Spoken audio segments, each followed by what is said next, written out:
Y le doy. This meeting is being recorded. Ok, bueno, profesor, nosotros le vamos a hablar sobre el capítulo 18, que es los pendrives y la cuestión de la dependencia.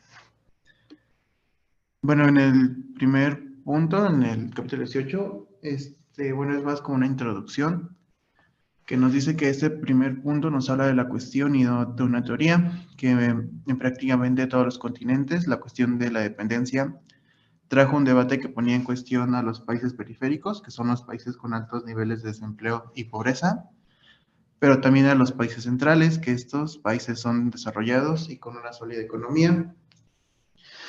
Y bueno, se podría decir que todo el discurso de Marx puede desarrollarse teniendo en cuenta la relación mutua del capital central desarrollado y el capital periférico subdesarrollado. Lo que hemos visto en los capítulos anteriores, podríamos decir que hablamos en términos marxistas, pero no explícitamente de Marx. En el punto 18.1 nos dice que Marx dividió su obra en 6 partes, que es el capital en general, la renta del suelo, el salario, el Estado, las relaciones comerciales externas de los estados y el mercado mundial. Las 3 primeras eran las clases fundamentales, que también las podríamos interpretar como el plusvalor ganancia, la renta y el salario. El plantear la cuestión de un capital central y otro periférico supone al mercado mundial, que es un conjunto de relaciones de mercado entre otros países, lo supone como un punto de partida de todo discurso que pensar estudiar un mercado metropolitano o colonial, más desarrollado en el centro con respecto al menos desarrollado en la periferia. Para tratar la cuestión de un capital central y otro periférico, sería necesario haber aclarado el problema del Estado, la totalidad política, ya que por su naturaleza de centro hay una imposición. Bueno, Marx se refiere frecuentemente al asunto del mercado mundial, en primer lugar, en la problemática del dinero, ya que debe tocarse la cuestión de la moneda mundial como un medio de intercambio entre naciones. Y bueno, para Marx el mercado mundial se origina por primera vez en el siglo XVI y es América Latina, en específico México y Perú, principalmente los que entregan la riqueza metálica para la realización del mercado mundial, que unifica económicamente hablando a Europa, América, África y Asia. Bueno, esto no querrá decir que la extracción de estos metales en realidad en nada empobreció a Perú o a México, sino que más bien los empobreció relativamente porque fueron usados por las naciones centrales como riqueza que se automatiza frente a ellos, como un poder enemigo, ya que al ser las potencias centrales más ricas, relativamente Perú y México, se empobrecieron al permanecer con la misma riqueza anterior. Además, el mero hecho de encontrar dinero no es riqueza propiamente capitalista.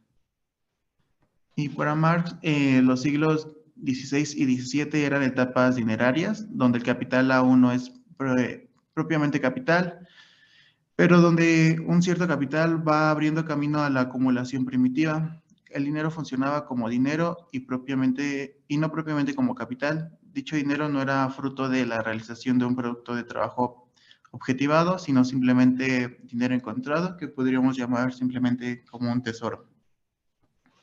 Aunque Marx hubiera tomado en la mayoría de los casos a Inglaterra como ejemplo de su estudio del capital general, eso no significa que hubiera ni siquiera comenzado el tratamiento en Inglaterra como un país donde se encuentra el capital central. Es decir, la cuestión de un capital, ya sea la rama de producción o país central y más desarrollado con respecto a otro capital, que sería una rama de producción o país periférico o menos desarrollado, supone el mercado mundial y es una cuestión nueva que exige plantear todo el discurso bajo otra luz. De esta manera, se puede ver la razón de aquellos que se oponen a la dependencia porque exigen antes una descripción concreta de cada nación. Por el contrario, los que apoyan la dependencia como primer paso se equivocan al pasar a lo concreto directamente, sin el pasaje previo por lo abstracto. En el caso de la dependencia, es un caso de competencia entre capitales de diversa especie, ya sea singular o ramas nacionales. En el tema 18.2, bueno, nos dice que Marx especificó nuevas 9 tesis, y estas 9 tesis podrían indicar ciertos condicionamientos o determinaciones esenciales del capital central y capital periférico. Las relaciones de dependencia entre dos países industriales, aunque uno sea central y el otro periférico, será el momento elegido para comprender la esencia de la dependencia y no sus momentos anteriores en los siglos XVI al XIX, perdón, donde uno era mercantilista y el otro no, o donde uno era industrial y el otro no. Para diferenciar esencialmente en general, en abstracto, el capital de un país central desarrollado con el capital de un país periférico subdesarrollado, propone 9 tesis, que la primera nos dice que llamamos al capital central en general, aquel que surge en un espacio en el que en primer lugar se han disuelto las estructuras de apropiación que permiten el enfrentamiento esencial entre el capital trabajo vivo libre. El 2 nos dice que llamamos capital central a aquel que sitúa en la cercanía especial de dicha disolución, a lo que permitirá una mayor acumulación primitiva y posteriormente una mayor valorización. El tercero nos dice, llamamos capital central a aquel que funda la expansión política, que puede determinar la distribución de los agentes de la producción, el tipo de productos de exportación, etcétera, y al área dominada. Como cuarto tenemos que llamamos capital central al que acumula originalmente desde dos fuentes, que una es a partir del mismo centro y otra es la periferia. En el 5 llamamos capital central al que primeramente expande por una tendencia lo que es esencial, su mercado a nivel mundial, organizando para ello y previamente una producción manufacturera, que sube formalmente el trabajo vivo libre. En 6 llamamos capital central aquel que puede autodeterminarse en cuanto al proceso de producción y tipos de producción para la circulación. 7 llamamos capital central al que subsume el primer lugar históricamente la revolución industrial, aumentando su capital constante y fijo y acrecentando así la masa de plusvalor relativo. 8 llamamos capital central aquel que previamente y de manera permanente traslada la obtención del plusvalor absoluto al plusvalor relativo. Y como novena y última tenemos que llamamos capital central repetido a aquel que por falta de trabajo disponible, como fue Estados Unidos, o por la presión sindical, falta de población o emigración, debe aumentar salarios, con lo que crea un fuerte mercado interno. Y bueno, a estos factores habría que agregar la agresión que la mercancía del capital central produce en el mercado regional o nacional periférico y que disminuye la posibilidad de un capital ya desde su inicio débil.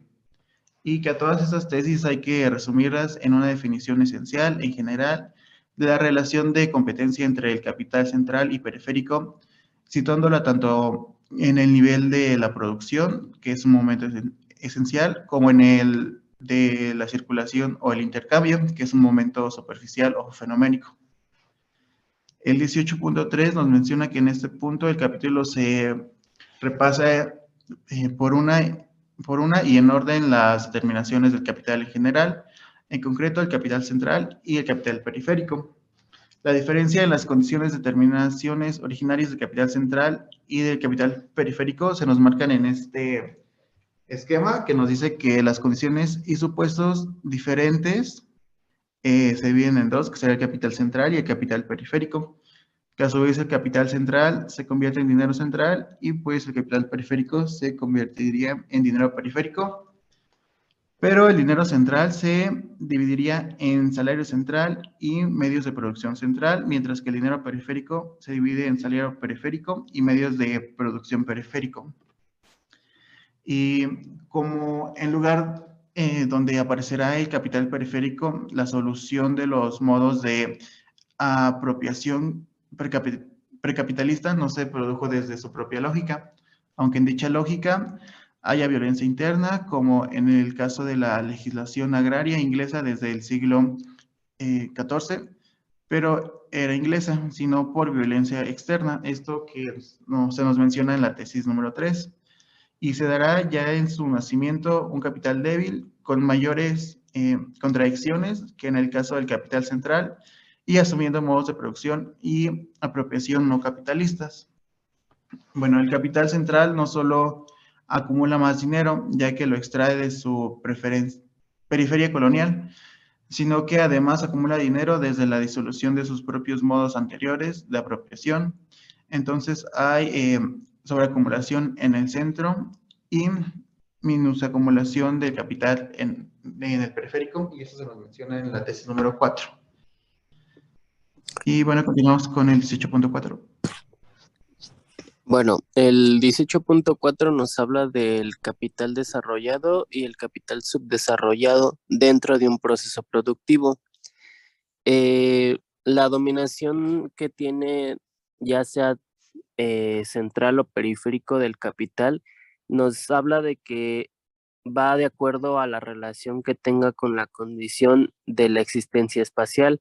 Como ya lo mencionaba mi compañero, los países periféricos son los que tienen un proceso menos desarrollado en comparación a los que están en el centro. Eh, en este capital, Marx nos dice que para que un país sea desarrollado o menos desarrollado, tiene que tener relación directa con la determinación esencial. Esto básicamente para Marx son los medios de producción dentro de un proceso productivo y el capital fijo en un proceso de circulación. Como ya se mencionaba antes, los principales métodos o medios de producción que se requieren aquí son tecnologías, máquinas, pericias de las personas que están trabajando, incluso la ciencia, que constituyen a un capital que en su composición como órgano es un componente para la excelencia, y eso nos va a determinar si es más o menos desarrollado eh, el capital.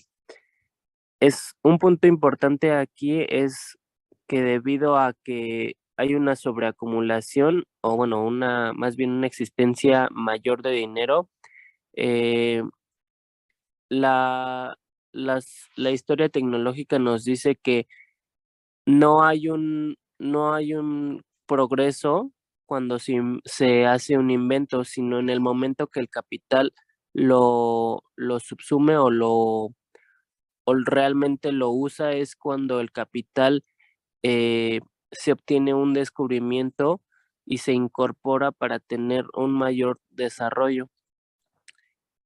En el siguiente capítulo nos habla de que el capital central y desarrollado eh, dentro de un proceso de circulación en el centro y la periferia.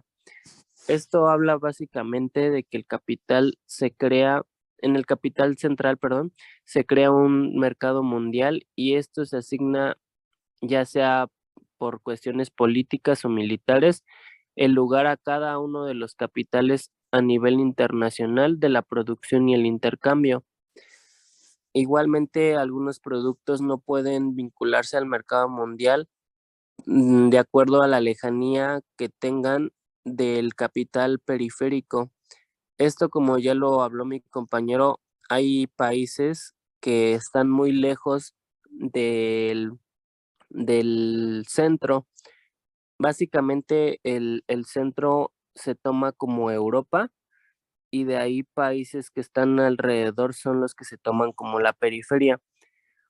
En este punto nos dice que tenemos que distinguir que el capital central es claramente un,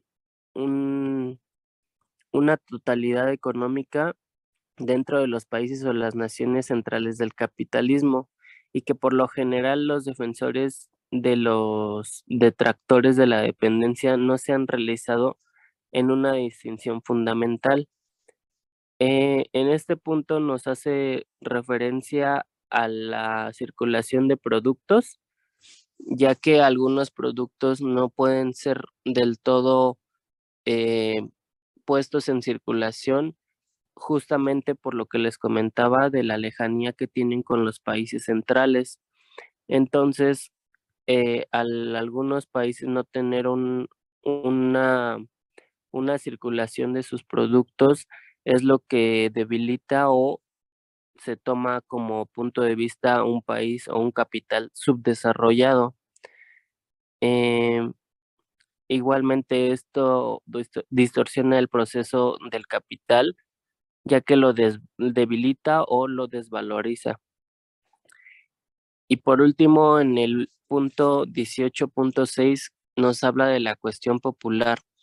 Esto nos habla más que nada de las maneras en que el capital central subdesarrollado supera el descenso de la tasa de ganancia, sus crisis periódicas, su sobrepoblación e incluso la sobreproducción. Esto nos dice que posterga su derrumbe por medio de la obtención de ganancias extraordinarias y la transferencia del plusvalor de la periferia al centro. No solamente del intercambio de mercancías, sino también de personas que de las periferias se trasladan al centro buscando ahora sí que un mayor un mayor capital, un mayor ingreso, y eso hace que los países de la periferia empiecen a perder su plusvalor. Igualmente nos habla de que en el capital periférico, al no haber por parte del capital dependiente un plusvalor por transferencia, solamente le queda afrontar los tipos de explotación que tienen en la competencia intracapitalista, y por ello aumentará también la extracción del plusvalor del trabajo vivo, que son la explotación de trabajadores, el trabajo asalariado, el trabajo subsumido por el capital, y todo esto es a través del capital periférico. De aquí surge la contradicción absoluta y concreta en el sistema capitalista mundial, ya que con contradicciones internas, principalmente el capital central, se aumenta el trabajo asalariado, como ya les comentaba, del campo y de la industria urbana. Esto concluye en que el capital mundial se enfrenta al trabajo vivo periférico, y este es el que es subsumido por el concreto del capital periférico. Y bueno, eso es todo de nuestra parte, profesor. Gracias. Pues vamos a pasar a la parte de cómo resumirían Jesús y Hugo lo que les correspondió exponer. Hay varios temas, ¿no? Pero digamos lo central dentro de este capítulo, ¿ustedes qué rescatarían, Jesús, Hugo? Pues, no, tú primero, Jesús. Ok. Bueno, de mi parte, pues yo lo que más resaltaría es que en este capítulo se nos hace mucho como énfasis justo en los países periféricos y centrales, que pues es justo, bueno, que esto depende de lo que nos decía el capítulo, que es la cuestión de dependencia, que como se nos mencionaba, algunos países pues sí están de acuerdo y otros en desacuerdo justo por esto que Marx solamente tomaba como referencia o como país central, por así decirlo, a Inglaterra. Y pues sí, eso como que causó varios conflictos, como le mencionaban, con otros países, porque pues ellos pedían que se hiciera como estudios, por así decirlo, en cada país y no solamente tomar a Inglaterra como si fuera el único país que existiera, por así decirlo. Bueno, sí, igualmente yo lo que entendí más que nada es que los países centrales se basaban principalmente en Europa, y de ahí se tomaba como periferia los demás continentes, los americanos, por ejemplo, países de África, países de Europa, pero que no estaban en el centro, y que eso, por ejemplo, en el punto 18.5 nos habla de que la comercialización no se podía dar en todos los países justamente por la lejanía que tenían de los países centrales o de los países ya desarrollados, y que eso generaba que los países que están en las periferias tanto no pudieran comerciar por la lejanía, y eso debilitaría su economía, tanto como la gente o el plusvalor y el trabajo vivo se tuvieran que desplazar a los países centrales o a los capitales ya desarrollados para tener un mayor pues ingreso, y eso es lo que debilitaba a la periferia.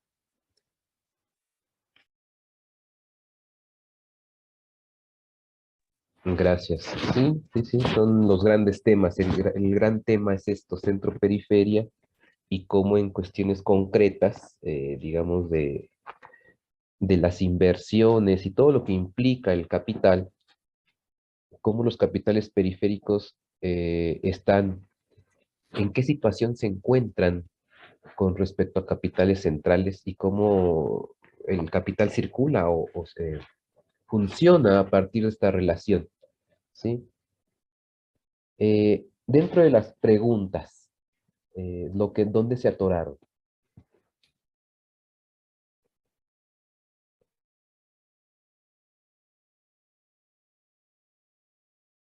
Algo del texto que tengamos que explicar ahora, que de pronto ustedes no lo entendieron, les pareció muy complejo y quisieran que ahorita lo viéramos, por favor, Jesús y Hugo.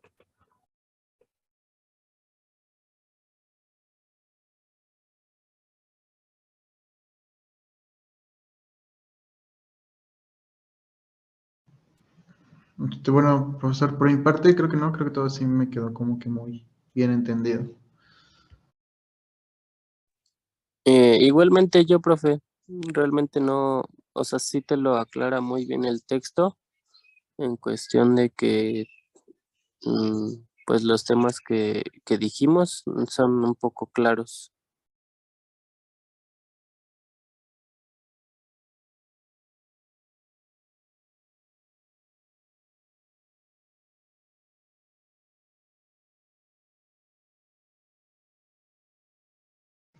Profesor, disculpe, no tiene su micrófono encendido. Gracias, estoy hablando aquí solo. Eh, de todos los otros compañeros que leyeron el texto, que siguieron la lectura completa, porque este fue el último capítulo, eh, esta parte es una parte, los dos últimos capítulos, por ejemplo, arrojan problemáticas, ¿no? Pero hay algo que, que quieran en algún momento que se explique del texto, alguna pregunta sobre lo que se está planteando aquí, el capítulo 18, los demás compañeros.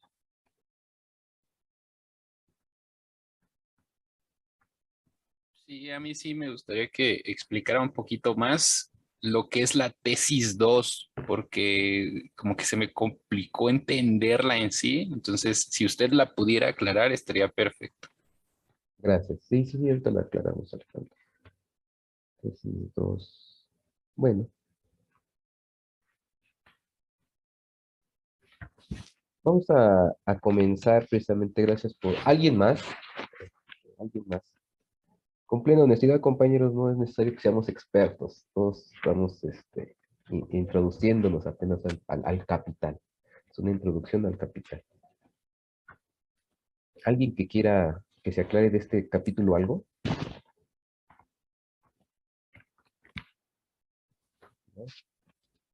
Bueno, vamos a comenzar, a ver si no se nos tenemos 8 minutos. Eh, Vamos a comenzar diciendo que hay algo que me parece que Jesús dijo, lo de las tesis. Ojo, esta parte, dice Dussel, se va a hablar, o más bien el planteamiento de Marx, ¿sí? Era llegar como último capítulo de su índice, del índice que tiene de investigación, iba a llegar al mercado mundial, pero nunca llega. Esa parte no la llega a desarrollar.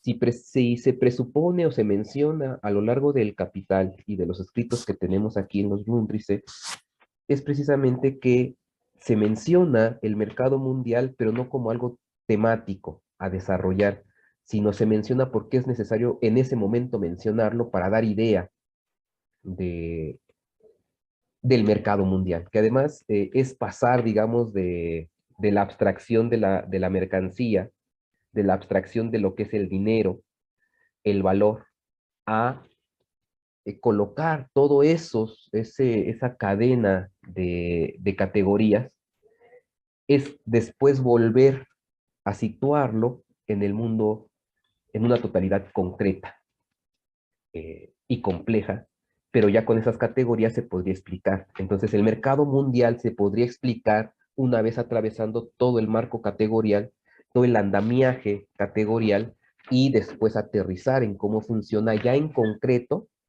a nivel planetario, ¿sí?, el mercado mundial, el capital a nivel mundial. Sin embargo, Marx no llega a eso nunca, nunca lo llega a desarrollar como capítulo, ¿sí?, con análisis. Iba a ser muy complicado, él no le alcanzó la vida para hacerlo. Entonces, lo que está haciendo aquí Dussel es decir, a nosotros nos interesa, como países periféricos, entender el mercado mundial, cosa que Marx ya no logró hacer. Dice, y eso sería un punto 7 de desarrollo en el propio índice de Marx. La dependencia. Entonces dice, esto de la dependencia Marx nunca lo desarrolla. No lo desarrolla pues, porque está en un país central, y porque la vida no le alcanza, aunque sí estaba dentro de su programa, no lo logra desarrollar, ¿no? Entonces, dice Dussel, si lográramos desarrollar toda esta parte hasta el mercado mundial, tendríamos que llegar hasta el mercado mundial para poder entender ya más en concreto de esa totalidad explicada a nivel mundial del intercambio del mercado mundial, llegar a entender la situación ya no solo, si hablamos del mercado mundial, podríamos hablar entonces de capitales nacionales.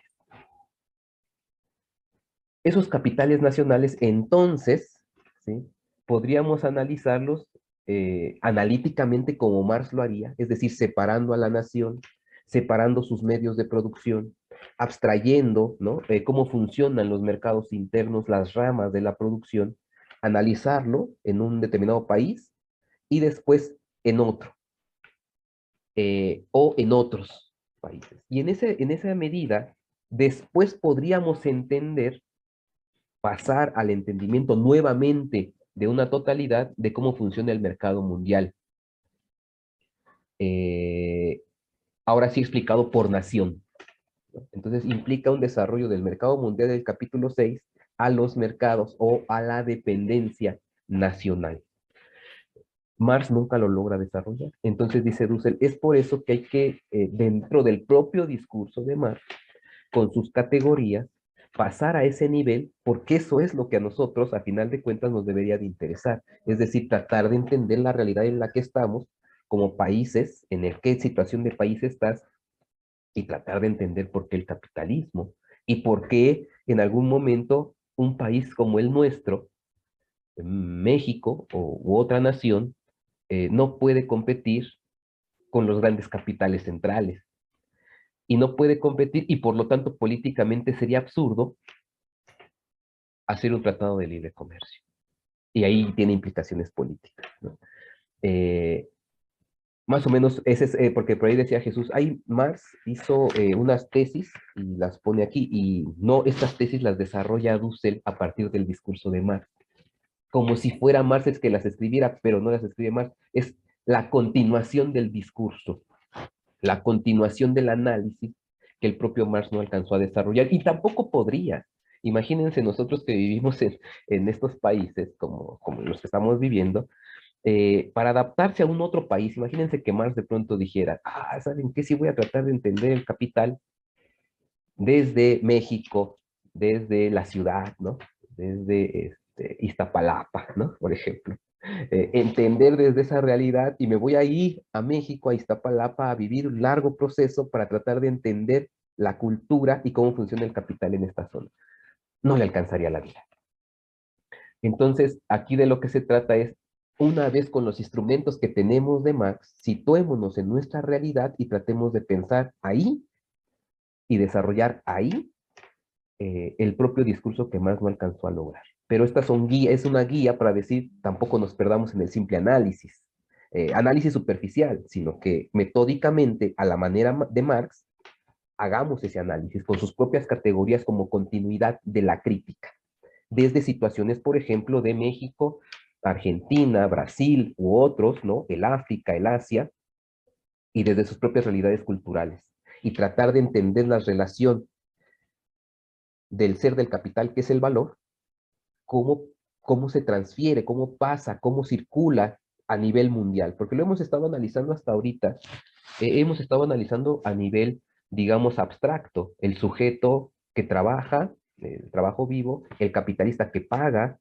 los salarios, ¿no? Y de dónde surge el valor, el plusvalor, hemos puesto en abstracto como análisis.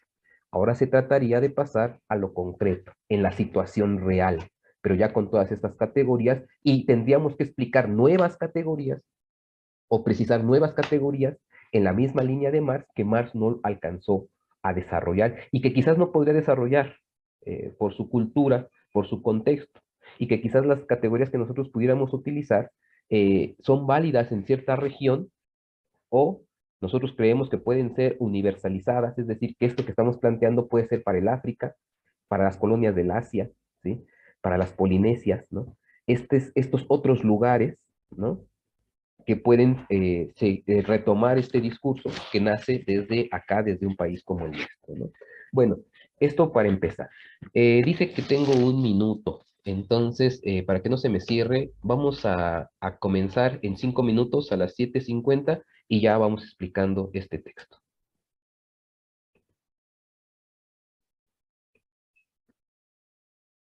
En específico, vamos a tocar lo de las tesis, ¿no? Se va a hablar de capital central y capital periférico. La diferencia entre uno y el otro va a estar, va a tener su esencia, por decirlo de alguna manera, en la cuestión de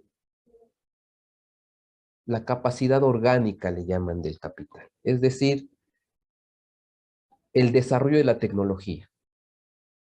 En este desarrollo de la tecnología, en cada país, en cada nación va a ser distinto. Por un primer momento, Inglaterra, donde se concentra la revolución industrial y se desarrolla el capital industrial, este capital va a desplazar o va a absorber, en el caso de Inglaterra, va a absorber la mano de obra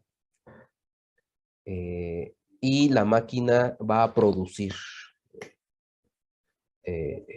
a mucha velocidad, ¿no?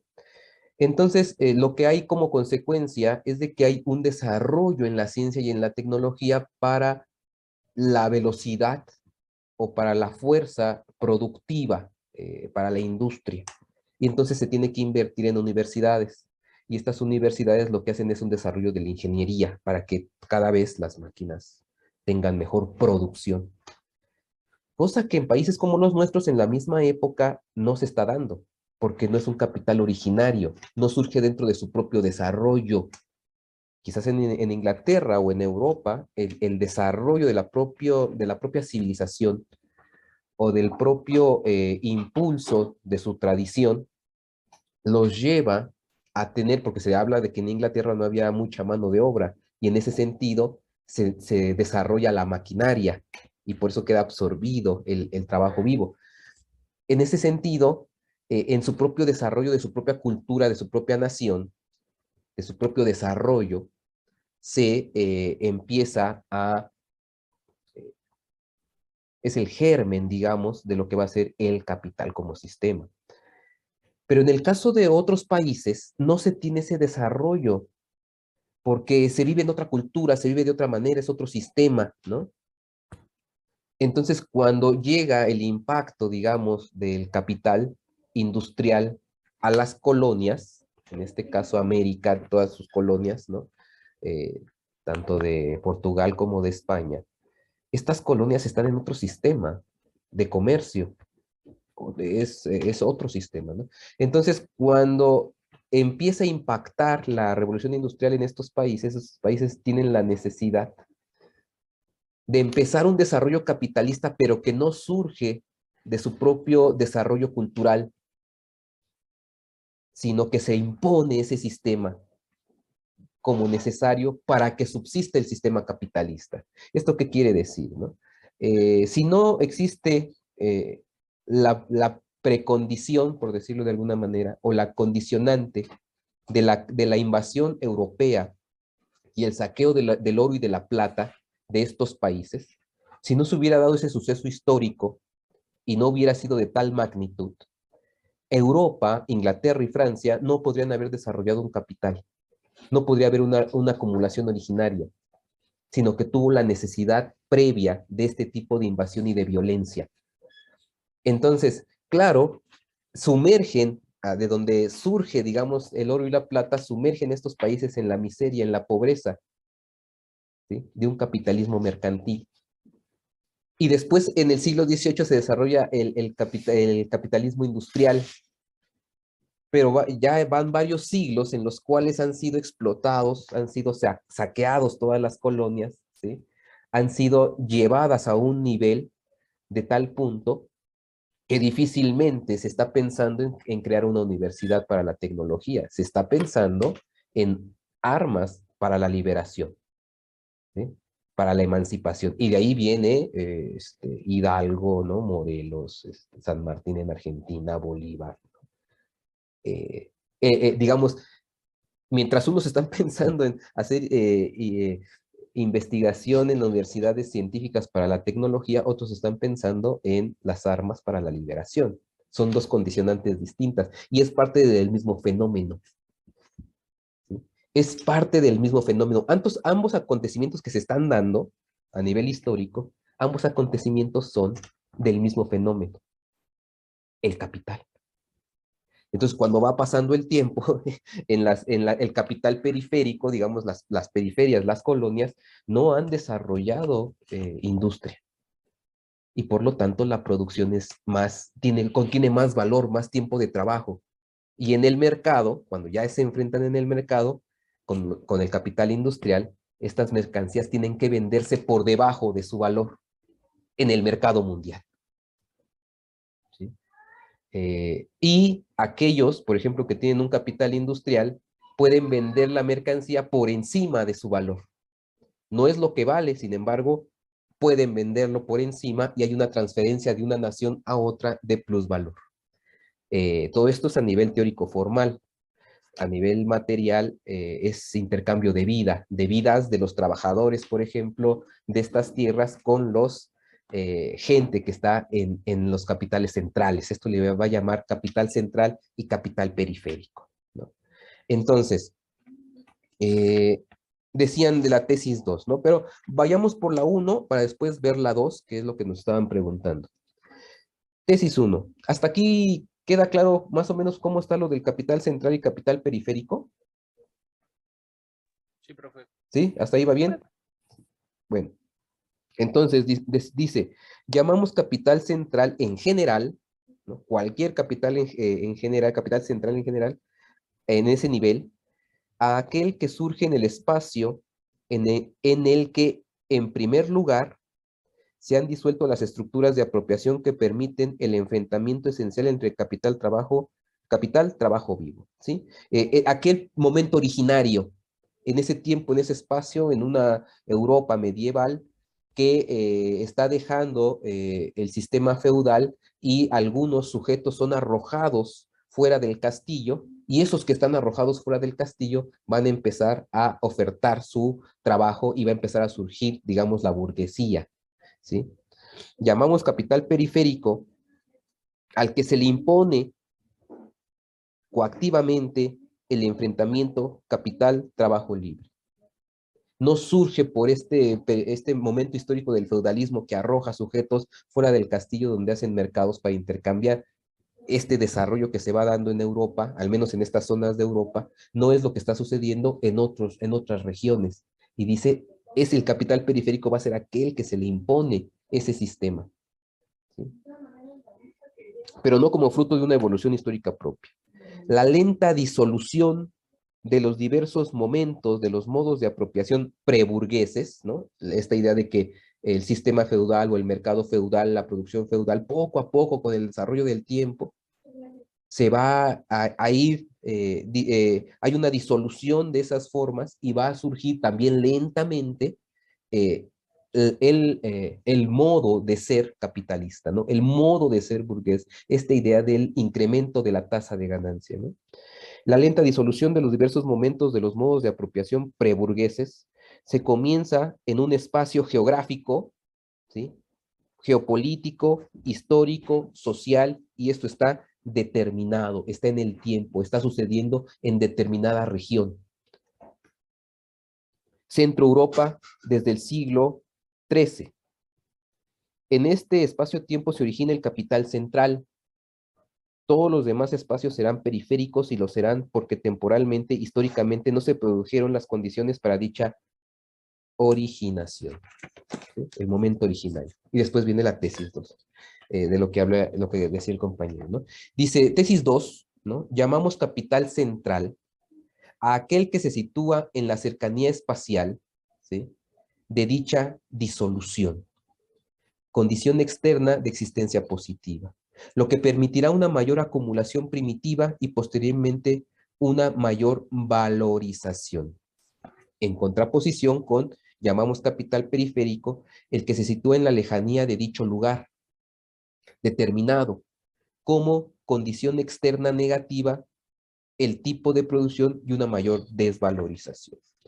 Aquí, ahora sí vamos a ver ya en concreto, digamos, ya no históricamente como punto originario, sino ya viéndolo actualmente, colocándonos actualmente, podríamos hablar, por ejemplo, de centro y periferia. Y esto en diferentes niveles, ¿sí? Por ejemplo, podríamos hablar en la Ciudad de México de centro y periferia, así, esto no viene en el libro, nada más para que se imaginen espacialmente, ¿sí? Si existe en la Ciudad de México un centro y periferia. ¿Sí existe un centro y periferia, compañeros? ¿Compañeras? Les pregunto. Sí, no, profe, en las ciudades. Claro, ¿dónde podría ser una periferia, por ejemplo? En la Ciudad de México. ¿Dónde se le imagina? Ecatepec. En No, Catepec, o sea, ¿no? sí. Y hay un centro, hay centros, ¿no? Lo digo porque es cuestiones cotidianas, ¿no? De la vida, aquí en la ciudad, para que lo imaginen, ¿no? Yo vivo en Tláhuac, Xochimilco, ¿no? Todas estas zonas del sur. Entonces, acá, los pueblos, no sé si ya lo había comentado en algún lugar, en algún momento dicen, vamos para México. Todavía hay una carretera que es la México-Tenochtitlán, desde milenariamente. Ir a México desde acá implica ir al centro, y el centro implica ir a hacer tus compras, haces toda una lista para darte la vuelta hasta el centro, ¿no? Y comprar artículos, lo que necesite la gente, ¿sí? No es lo mismo que vivas en el centro y que digas, ay, a 3 cuadras yo llego y compro ciertas cosas, ¿no? Y tengo teatros, y tengo museos, y tengo una serie de cosas. O sea, es distinta la situación real de centro y periferia tan solo en la ciudad. Si ponemos centros y periferias en el país, también vamos a encontrar. Si tú vas al estado tal, por lo regular llegas a la capital del estado, porque es donde llega el transporte, donde llega, digamos, lo más turístico, lo más comercial, donde más circula, ¿no? Donde más intercambio hay. Pero dentro de ese estado, de la república, hay periferias, ¿sí? No es lo mismo llegar en el sureste de este país a San Cristóbal de las Casas o a Tuxtla Gutiérrez que llegar, no sé, a el Caracol Miguel Hidalgo, ¿no? En la selva, ¿no? Porque para entrar hay que pasar, atravesar la selva y no hay transporte público, ¿no? Bueno, cuando digo transporte público es no hay metro, no pasa una pecera, un colectivo que te lleve y digas, ay, bajo ahí, ¿no? O sea, es meterse a la selva caminando, ¿sí? Hay poblados, ¿no? Eso nada más por poner ejemplos, ¿no? Entonces, cuando estamos dentro, ¿sí? Esto para explicar el capital central, cuando estamos ahora en el nivel mundial, hay centros que están concentrando el capital y la producción. Claro que los hay, ¿no? O no. ¿Ustedes qué dicen? Podríamos hablar de algunos centros mundiales del capital central. ¿Los podemos ver en algún momento? ¿Ustedes cuáles verían? Es pregunta para todos, es muy básico. ¿De capital central? Ajá. A nivel mundial, Serían, podrían ser los países más desarrollados. ¿como cuáles? Pues Estados Unidos, China, Alemania. Efectivamente, ¿no? Efectivamente, ahí se está concentrando a nivel nación, ¿no? Se puede ver la concentración de capital, ¿no? Una China, un Estados Unidos, ¿no? Rusia, ¿no?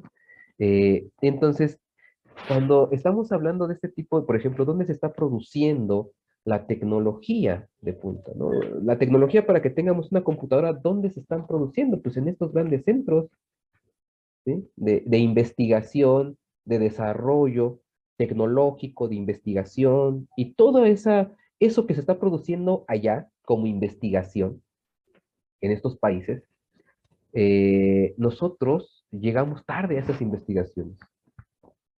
No podemos competir. ¿Por qué? Porque tiene un desarrollo histórico amplio. Entonces, si sale la computadora y empieza a distribuirse, las computadoras tecnológicas, y empiezan a distribuirse por la venta, ¿sí? En los diferentes países que las necesitan como necesidad de la comunicación. No es lo mismo que se venda en China, ¿no? Una Lenovo como la que yo uso, o una, ¿cómo se llaman las otras, las de Estados Unidos, que son la HP, ¿no? Cualquiera de los dos puede acceder al mercado aquí en México, pero su costo, el costo del producto, ¿sí? Eh, de pronto se va desvalorizando en el sentido de que se va quedando en el transporte, en una serie de cosas. El productor pierde el valor que le puso al producto porque va quedando en las diferentes partes, digamos, componentes que llegan al mercado. Y alguien podría decir, ¿y por qué nosotros no podemos producir computadoras? Precisamente porque la alta tecnología se está desarrollando en países tecnológicos altamente desarrollados y ese desarrollo se logró gracias a la explotación de esos otros países que no pueden acceder a desarrollar tecnología. ¿Sí? Entonces, la condición para que haya un país desarrollado es que existe el subdesarrollo. ¿Sí? La condición de la explotación de unos es el desarrollo de otros. Y hay países enteros que no estamos produciendo, por ejemplo, computadoras. Vamos, no producimos ni gasolina. ¿Sí? ¿Por qué? Pues porque no se ha desarrollado. ¿Y quién tiene ese desarrollo? Bueno, pues los que han desarrollado históricamente avanzado en la tecnología. Entonces, un capital que surge en las periferias no puede competir con un capital que está en un capital central, que no tiene el desarrollo tecnológico. Y lo que hace el capital periférico es precisamente importar tecnología que no la produce el país, sino la producen los capitalistas.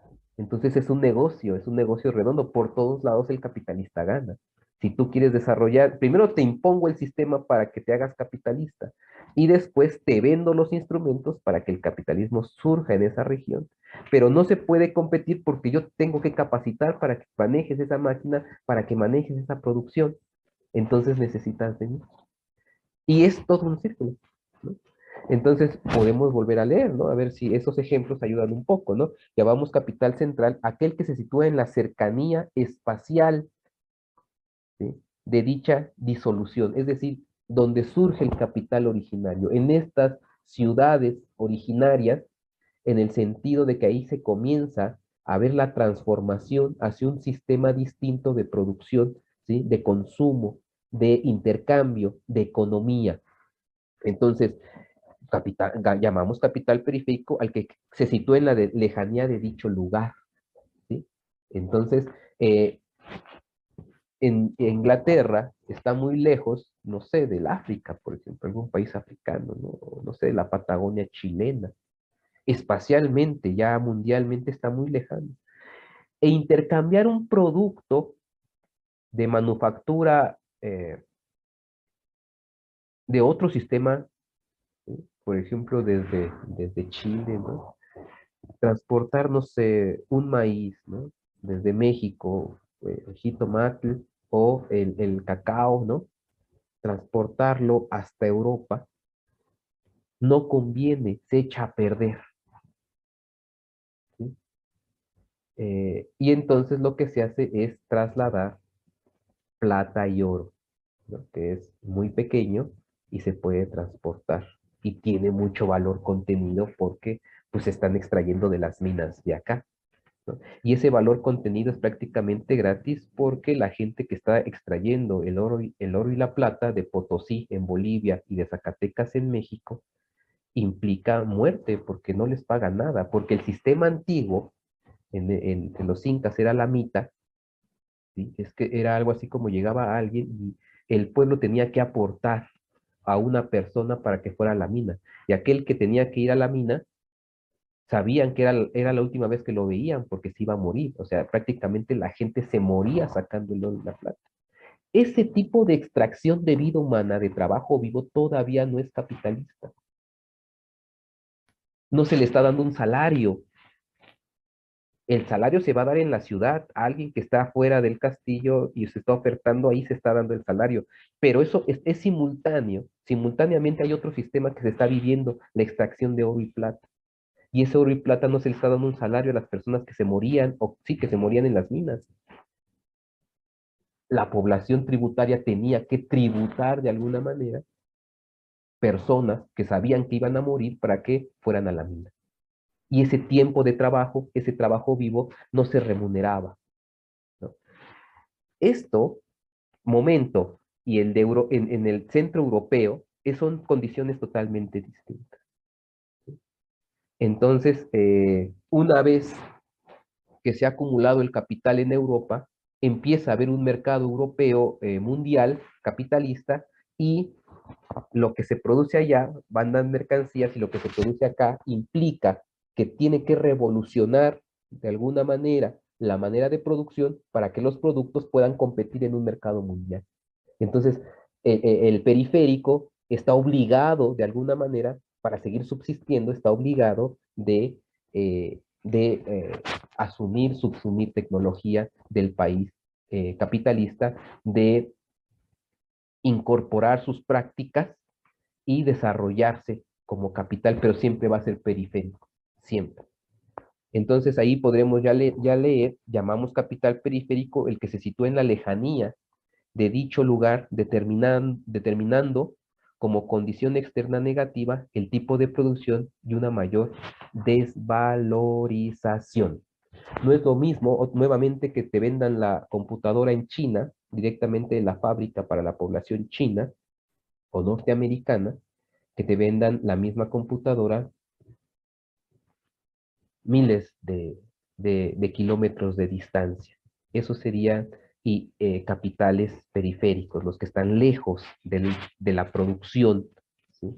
Y por eso aquellos que producen desde la nación sus productos tienen más desvalorización, van perdiendo valor porque tienen que pagar mayor trayecto, tienen que pagar otro tipo de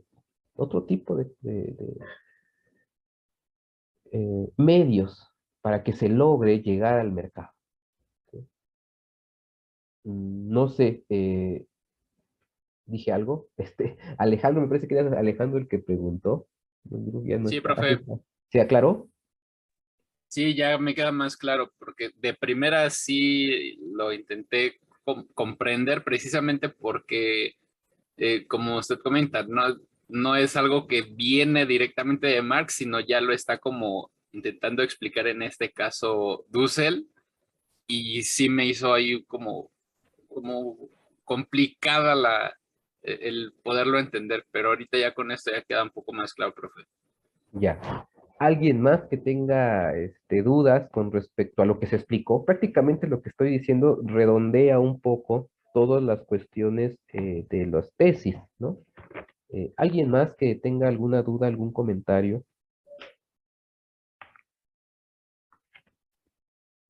¿En dónde se atoraron?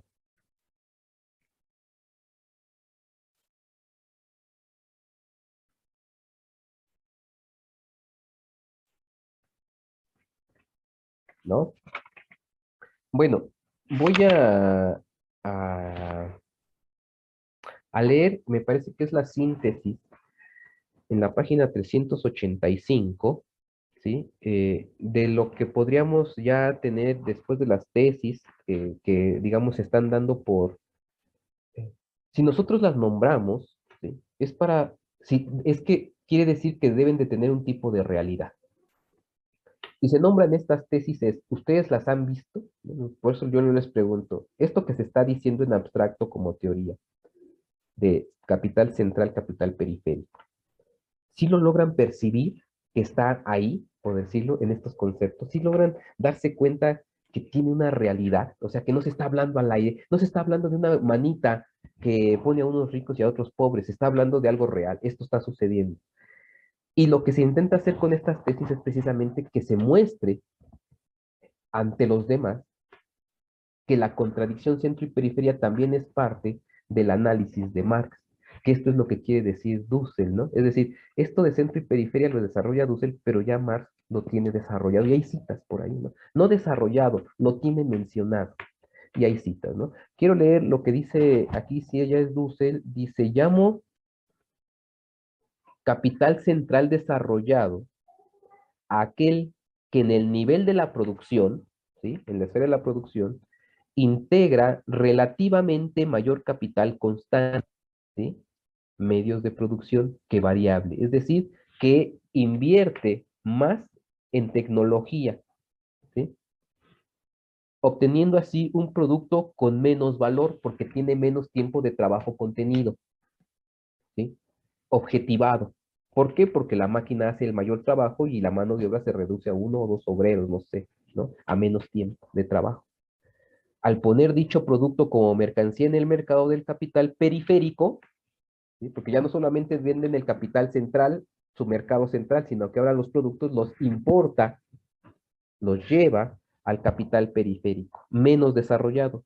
Puede aumentar su precio de la mercancía, alcanzando así ganancia extraordinaria. Llamo capital periférico menos desarrollado a aquel que en el nivel de la producción, otra vez, integra menos capital constante, es decir, tiene menos tecnología. Y por ello el producto incluye más valor porque tiene más tiempo de trabajo contenido objetivado. Al poner dicho producto como mercancía en el mercado del capital central, mi mercancía la pongo en el capital central desarrollado, debe disminuir el precio. Si tiene un valor de 100, ahora lo tengo que dar en ese mercado con un valor de, no sé, 60, ¿no? Debe disminuir el precio de la mercancía para poder competir con el producto normal o medio en dicho mercado. Y por ello, aunque realice ganancia, ¿sí? Tiene, no sé, de 100, tiene 50 de plusvalor y lo vende a 60, aún con eso se está ganando 10 de plusvalor, pero lo demás se está transfiriendo, ¿sí? Transfiere plusvalor. Este es prácticamente lo que se quiere decir aquí, cómo funcionan los capitales nacionales y cómo hay una transferencia de valor y plusvalor de una nación a otra, ¿sí? Entonces, por eso, cuando viene una empresa, ahí ya podemos explicar por qué una empresa transnacional, ¿sí?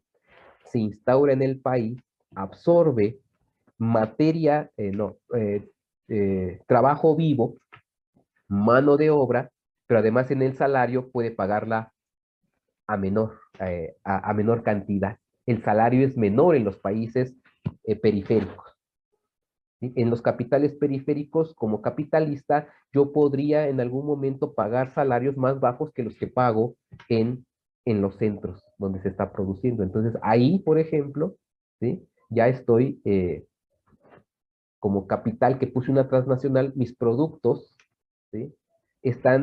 Tengo trabajadores con menor salario y me conviene mucho más que en el capital central. Y esto habla de una nueva espacialización del capital, es decir, que va conquistando mercado, va conquistando territorio. Y eso conquistar territorio es precisamente porque en los territorios más lejanos la mano de obra suele ser más barata. Y si soy transnacional, puedo poner con la tecnología que utilizo en el capital central, puedo poner la tecnología aquí para la producción de esos productos. Esos productos, ¿sí? Finalmente los puedo distribuir en el consumo, por ejemplo, de México, de todos los productos norteamericanos, ¿no? Si la Coca-Cola, las Sabritas, todos los productos que ellos producen, los puede vender en un sector que los pueda consumir, ¿sí? Entonces, aquí ya vienen estos problemas, ¿no?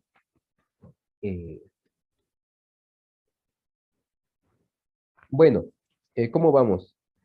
Se entiende que es el capital central, capital periférico, ¿sí? Cuando hablamos de desarrollo y subdesarrollo ya también se puede entender, ¿no? El subdesarrollo, vuelvo a repetir, el subdesarrollo es condición de posibilidad de el mundo desarrollado, ¿sí? Del capital desarrollado.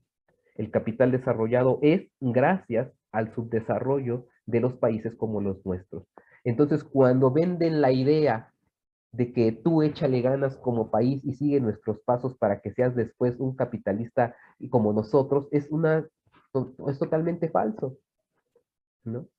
Porque no puede desarrollarse un país subdesarrollado mientras existe el capitalismo. En dado caso, sería que esos países subdesarrollados tuvieran colonias, otras colonias que a su vez pudieran explotar, pero el sistema mundo ya está, digamos, investigado, ya no hay más países que someter o explotar por los países que han sido colonias. Es decir, los países colonizados, los países colonizados, tendrían a su vez que colonizar a otros para poder desarrollar el capital. Pero esto ya no se puede dar, ¿no? Entonces, cuando dicen los países subdesarrollados tienen que copiar modelos de los países desarrollados como los europeos o norteamericanos para que lleguen a ser como nosotros decimos, esto es la teoría, la pseudoteoría del desarrollismo, la falacia desarrollista, ¿no? No se puede dar, es imposible, ¿no? Entonces es como decían por ahí, no sé si es una imagen, ¿no? De un conejo que tiene una zanahoria enfrente, ¿no? Y entonces el conejo va corriendo, va corriendo, va corriendo tras la zanahoria, pero nunca la va a alcanzar. Jamás la va a alcanzar. Esto es lo mismo, esta es la pseudoteoría del desarrollismo, ¿no? Del desarrollismo que dice todo país subdesarrollado tiene la posibilidad de llegar a ser país desarrollado siempre y cuando copie nuestros modelos capitalistas de mercado. Y la gente, y muchos se lo creen, ¿no? Y esto no solamente a nivel economía, en todos los sentidos, ¿no? En todos los sentidos hay una nueva colonización de la situación en la que nosotros estamos como país, como nación, como región, ¿no? Esto no se logra ver, ¿no? A veces en los economistas asesorando a los grandes presidentes o a los presidentes, a los mandatarios de los países, ¿no? La deuda externa es otro truco de estos, ¿no?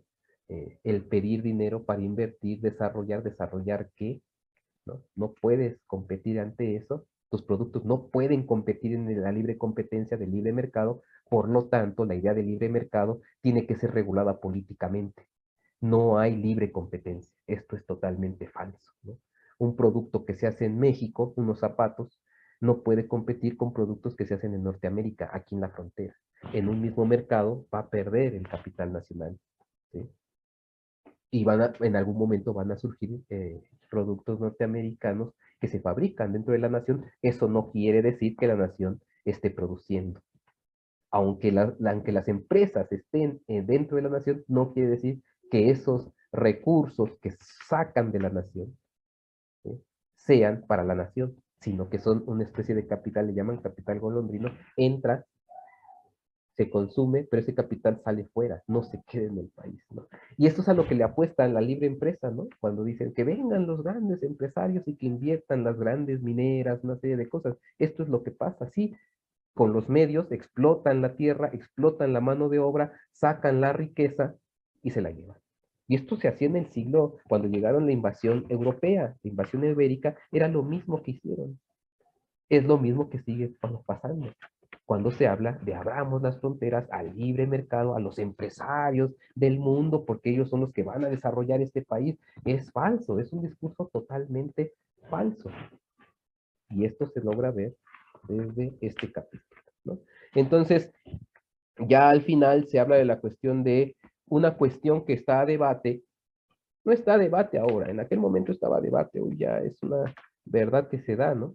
El análisis de donde se parte contra muchos de los marxismos es entender la relación de clase social con la relación pueblo. La clase social tiene que ver con la cuestión de un campo económico, el pueblo con una cuestión de campo político. Entonces, en la intersección de ambas, de la economía política, tenemos que el pueblo, por ejemplo, el pueblo, que en las diferentes luchas, un bloque social de oprimidos, hay diferentes opresiones, ¿no? De la mujer, del racismo, en fin, X, N infinidad de reivindicaciones de opresión. Una de ellas es el proletariado, ¿sí? La clase proletaria. Pero esa clase proletaria está imbuida en un bloque social de diferentes luchas y reivindicaciones, ¿no? Un ejemplo, yo puedo ser una mujer, ¿no? De pueblo originario, ¿no? De piel morena, ¿sí? Obrera o campesina y luchadora social.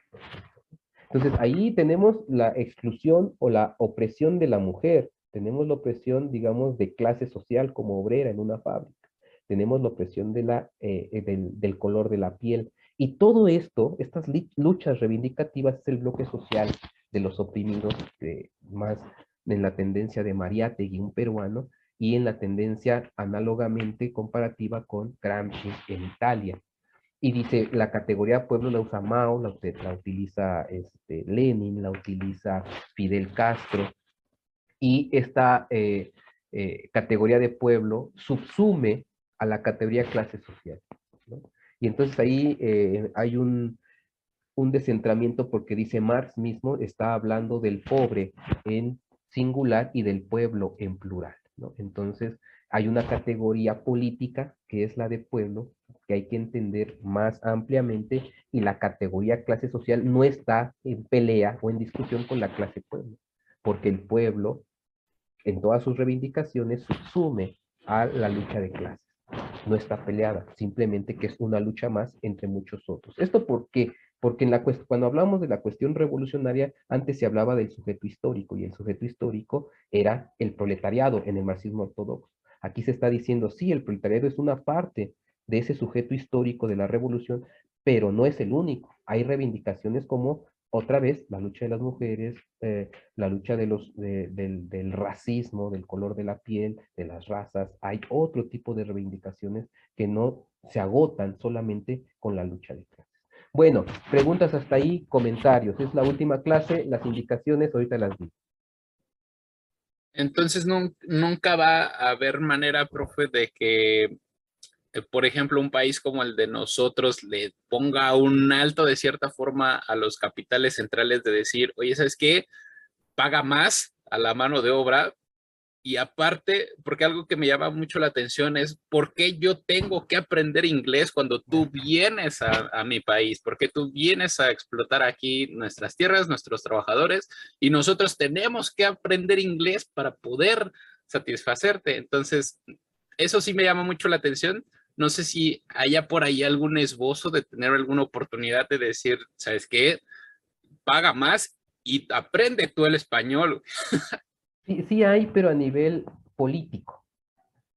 Es decir, hay leyes que hasta cierto punto tienen que proteger. México es un país que protegió después de la revolución un nacionalismo, pero o sea, es muy decadente actualmente, ¿no?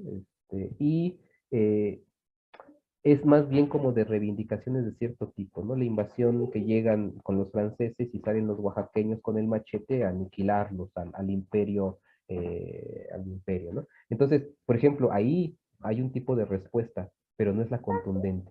Necesitamos contundencia, ¿no? Contundencia en el nivel material económico, de estrategia económica.